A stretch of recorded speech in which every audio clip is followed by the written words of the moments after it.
Welcome to alpha affairs. आज की इस क्लास में हम पढ़ेंगे जैन धर्म। तो जैन धर्म को इस क्लास में कंप्लीट किया जाएगा, तो आपको ध्यान से पढ़ना है। तो चलिए शुरू करते हैं। जैन धर्म के संस्थापक या प्रथम तीर्थंकर कौन हुए? ऋषभदेव। ऋषभदेव या जिन्हें आदिनाथ भी कहा जाता है, वो जैन धर्म के संस्थापक या प्रथम तीर्थंकर हुए। जैन धर्म में कुल 24 तीर्थंकर हुए। इसके बाद हम पढ़ते हैं जैन धर्म के प्रमुख तीर्थंकर और उनके प्रतीक चिन्ह। तो जो जैन धर्म के संस्थापक या प्रथम तीर्थंकर थे वे थे ऋषभदेव, और इनका प्रतीक चिन्ह है सांड। दूसरे थे अजीतनाथ, जिनका प्रतीक चिन्ह है हाथी। तीसरे थे संभवनाथ, इनका प्रतीक चिन्ह है घोड़ा।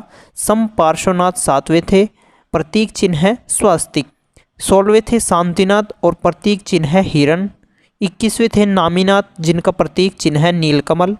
उसके बाद 22वें थे अरिष्टनेमी, जिनका प्रतीक चिन्ह है शंख। और 23वें तीर्थंकर थे पार्श्वनाथ, जिनका प्रतीक चिन्ह है सर्प। वेरी वेरी इंपॉर्टेंट है। उसके बाद जैन धर्म के अंतिम तीर्थंकर थे महावीर स्वामी, जिनका प्रतीक चिन्ह है सिंह। तो जो पहले तीर्थंकर है और 23वें और 24वें, ये काफ़ी ज़्यादा इंपॉर्टेंट है। तो चलिए सबसे पहले जैन धर्म के 23वें तीर्थंकर के बारे में पढ़ते हैं, जो कि थे पार्श्वनाथ। तो ये जैन धर्म के 23वें तीर्थंकर रहे। ये काशी के इक्ष्वाकु वंशीय राजा अशुसेन के पुत्र थे। 30 वर्ष की अवस्था में इन्होंने संन्यास जीवन को स्वीकार लिया था।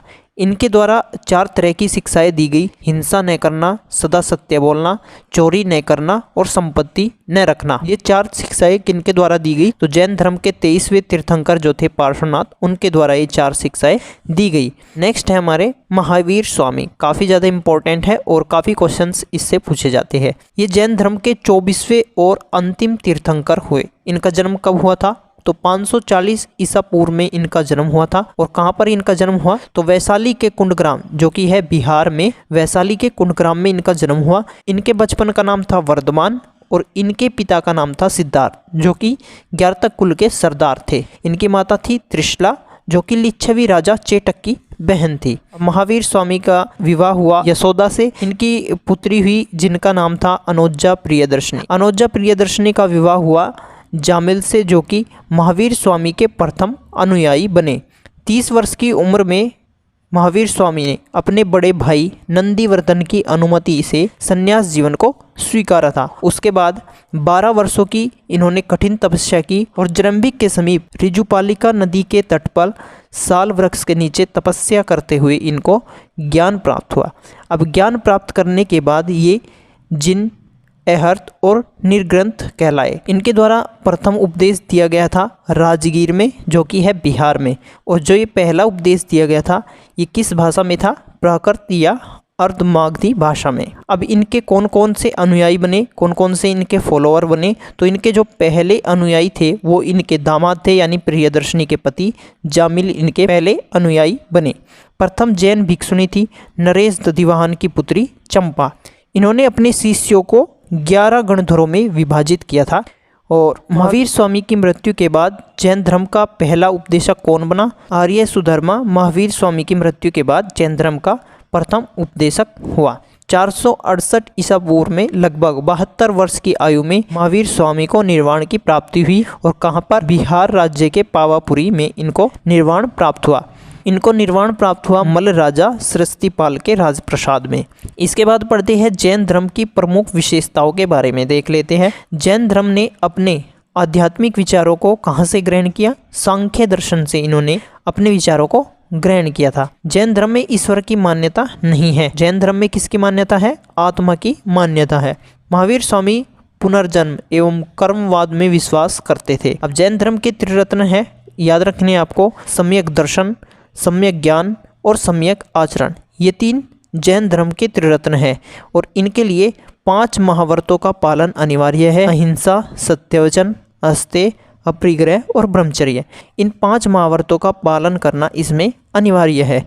जैन धर्म के सप्तभंगी ज्ञान के अन्य नाम क्या है? स्यादवाद और अनेकांतवाद। अब जैन धर्म के विभाजन के बारे में हम पढ़ेंगे। तो लगभग 300 ईसा पूर्व में मगध में 12 वर्षों का भीषण अकाल पड़ा। इसमें क्या हुआ कि जो भद्रभाऊ थे वो अपने शिष्यों के साथ कर्नाटक चले गए, जबकि जो स्थूलभद्र थे वो अपने शिष्यों के साथ मगध में ही रुके रहे। और जब भद्रबाहु वापस लौटे तो मगध के साधुओं से इनका गहरा मतभेद हुआ, जिसके बाद जैन धर्म दो संप्रदायों में बट गया, एक था दिगंबर और एक था श्वेतांबर। तो भद्रबाहु के जितने भी शिष्य थे वे दिगंबर कहलाए, यानी नग्न रहने वाले कहलाए, और स्थूलभद्र के जो शिष्य थे वे कहलाए श्वेतांबर, यानी श्वेत वस्त्र को धारण करने वाले। तो जैन धर्म दो संप्रदायों में बट गया, एक दिगंबर और श्वेतांबर। श्वेतांबर थे जो श्वेत वस्त्र पहनते थे और दिगंबर थे जो नग्न रहते थे। कुछ अन्य महत्वपूर्ण तथ्यों के बारे में जान लेते हैं, काफ़ी ज़्यादा इंपॉर्टेंट है, इसको आपको याद रखना है। जैन धर्म मानने वाले कुछ राजा थे, कौन कौन से? उदयीन, वंद राजा, चंद्रगुप्त मौर्य, कलिंग नरेश खारवेल, राष्ट्रकूट राजा अमोघवर्ष और चंदेल शासक। ये कुछ प्रमुख राजा थे जो कि जैन धर्म को मानते थे। मैसूर के गंग वंश के मंत्री चामुंड के प्रोत्साहन से कर्नाटक के श्रवण बेलगोला में 10वीं शताब्दी के मध्य में विशाल बाहुबली की मूर्ति, जो कि है गोमतेश्वर की मूर्ति, इसका निर्माण किया गया। तो गोमतेश्वर की मूर्ति कहाँ पर है? श्रवण बेलगोला में है, कर्नाटक के। ठीक है। मौर्योत्तर युग में मथुरा जैन धर्म का प्रसिद्ध केंद्र था। खजुराहो में जैन मंदिरों का निर्माण किसके द्वारा किया गया? चंदेल शासकों के द्वारा खजुराहो में जैन मंदिरों का निर्माण किया गया। कल्पसूत्र किसके द्वारा रचित है? भद्रबाहु के द्वारा। अच्छा, कल्पसूत्र में क्या चीज है? जैन तीर्थंकरों की जीवनी इसमें दी गई है। मल्ल राजा श्रस्तिपाल के राजप्रसाद में महावीर स्वामी को निर्वाण प्राप्त हुआ था। अब देखिए, प्रमुख जैन संगीतियों के बारे में जान लेते हैं। इसमें दो जैन संगीतियाँ हुई। जो प्रथम संगीति थी वो 300 ईसा पूर्व में हुई, और कहाँ पर हुई? ये पाटलिपुत्र में, और इसके अध्यक्ष थे स्थूलभद्र। दूसरी संगीति जो थी वो 6ठी शताब्दी में वल्लभी गुजरात में हुई, और इसके अध्यक्ष थे समाज श्रवण। तो आज हमने जैन धर्म को कंप्लीट कर लिया है। नेक्स्ट वीडियो में हम बौद्ध धर्म को कंप्लीट करेंगे। तब तक के लिए नमस्कार।